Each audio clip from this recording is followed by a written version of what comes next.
নমস্কাৰ আজি হৈছে 4 আগষ্ট গোটেই অসমৰ লগতে ভাৰতৰ বিভিন্ন প্ৰান্তৰ পৰা যুগুত হৈছে কেইবাটাও গুৰুত্বপূৰ্ণ খবৰ বদৰুদ্দিন আজমলক লৈ বহুতে কৰিছে বেয়া মন্তব্য ইয়াৰ লগতে অখিল গগৈও এনেকুৱা কিছুমান মন্তব্য কৰে যি মন্তব্য প্ৰতিজন অসমীয়াই জনাটো বহুত জৰুৰী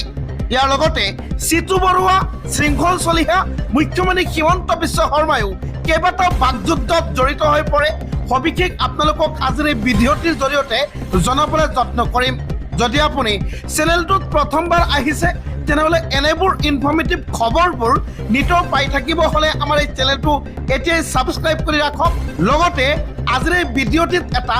লাইক নিশ্চয় কৰিব বন্ধুসকল এটা লাইক আপুনি নিশ্চয় কৰক কাৰণ বহুত কষ্ট কৰি ভিডিঅ'বিলাক বনোৱা যায়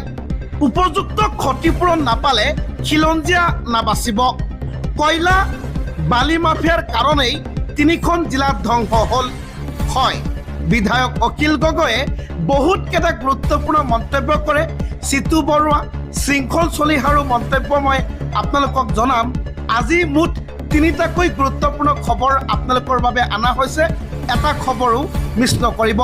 অখিল গগৈয়ে কি মন্তব্য কৰিলে সবিশেষ জনাইছো কয়লা মাফিয়া বালি মাফিয়াৰ কাৰণেই তিনিখন জিলা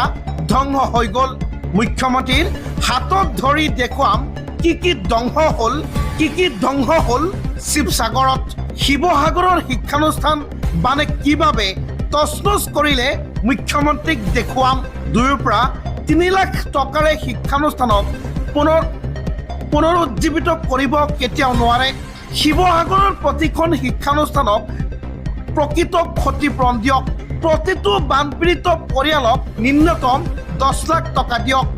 10 লাখ টকা নিদিলে খিলঞ্জীয়া পৰিয়াল কেতিয়াও নচলিব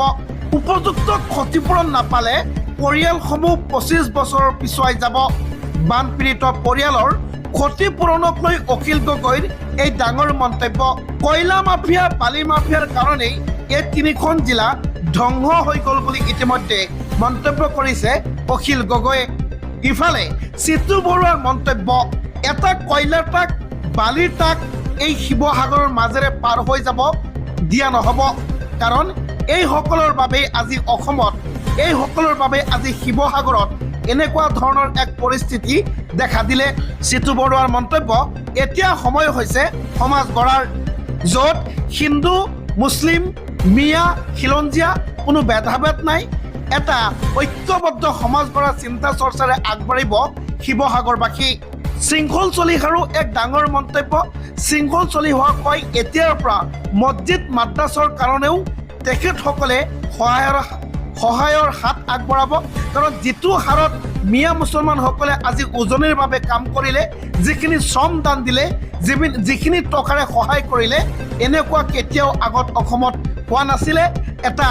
এই বানপানীয়ে হয়তো বহুত মানুহৰ ঘৰ দুৱাৰ সম্পত্তি ধ্বংস কৰি থৈ গ'ল কিন্তু এটা বস্তু শিকাই থৈ গ'ল এটা এনেকুৱা ধৰণৰ